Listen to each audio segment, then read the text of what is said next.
সত্যি অপূর্ব, যেমন তাল সেরকম লয় সেরকম সুর।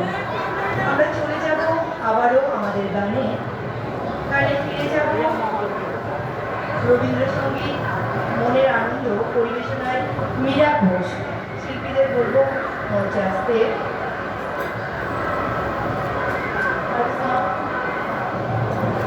যারা এতক্ষণ আমাদের মনোরঞ্জন করে গেলেন, মণিপুরী নৃত্যের প্রতিটি শিল্পীকে মঞ্চে আসতে অনুরোধ জানাচ্ছি।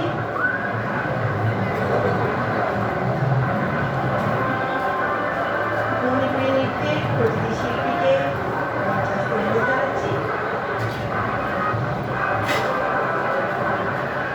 সবাই এসো, প্রত্যেকে এসো এখানে, তাড়াতাড়ি একটু তাড়াতাড়ি করতে হবে।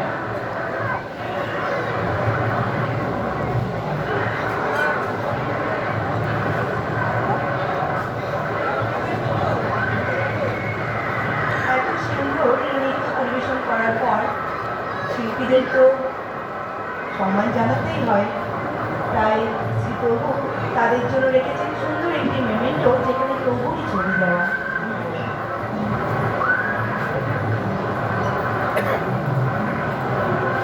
শ্রী চৈতন্য ভাগবত সমাজের পক্ষ থেকে শ্রী অরিজিৎ পোদ্দার আমাদের সদস্য, উনি মেমেন্টোটি তুলে দিচ্ছেন। অপূর্ব অপূর্ব,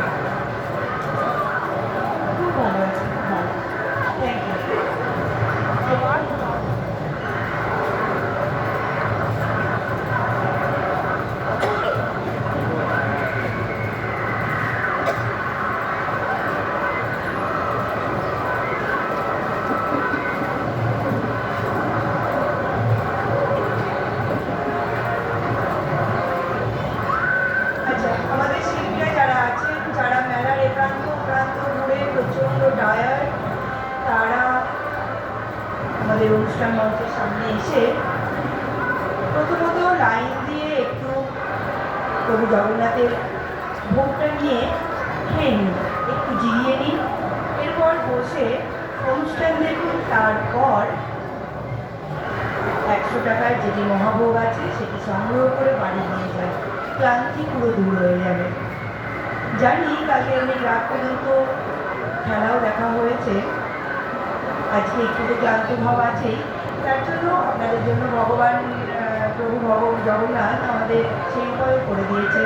100 টাকার বিনিময়ে আপনি সেই ভোগটি সংগ্রহ করতে পারেন, আর আমাদের ওখানে লাইনে দাঁড়িয়ে ভোগও সংগ্রহ করতে পারেন, যেটি এখানে ভোগটা গ্রহণ করতে করতে আপনারা আমাদের অনুষ্ঠান এনজয় করতে পারবেন।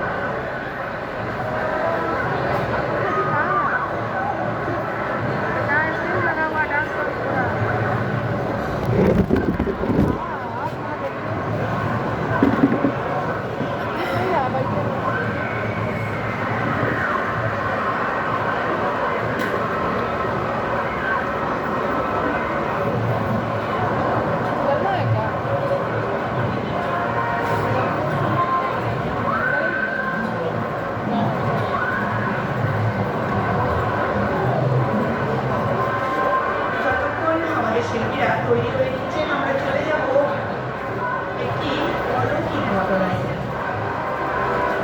জানেন কি, একদিন পুরীর জগন্নাথ মন্দিরে এমন এক অলৌকিক ঘটনা ঘটেছিল যা দেখে রাজা পর্যন্ত কেঁপে উঠেছিলেন। কি সেই ঘটনা?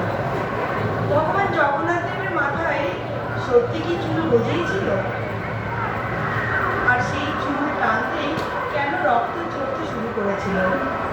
আমরা চলে যাব সেই অলৌকিক ঘটনায়।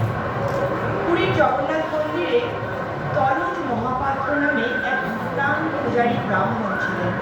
তিনি প্রত্যেকদিন ভগবানকে ভোরবেলা উঠে সুন্দর মালা গেঁথে ভগবানের গলায় পরিয়ে দিতেন, এবং সেটি প্রসাদী মালা হিসেবে রাজামশাই আসতেন মন্দিরে, রাজামশাইয়ের গলায় পরানো হতো। এইভাবেই বেশ কয়েকদিন চলছিল। একদিন হঠাৎ উনি প্রচুর ফুল সংগ্রহ করেছেন, তলজ মহাপাত্র। সেই ফুল সংগ্রহ করে এত সুন্দর মালা বানিয়েছেন, মানে যেটা প্রত্যেকদিন বানাতেন তার থেকেও সুন্দর মালা।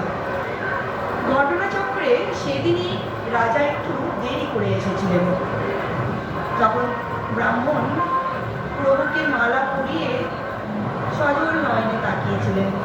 প্রভুকে মনে মনে বলছেন, আহা, এই প্রসাদী মালা আমি যদি একবার গলায় দিতে পারতাম, যে গলা অমনি কাজ, সেই প্রসাদী মালা। আচ্ছা, আমরা গানটা শুনে নিই, বাকি আবার আমরা পরে বলছি।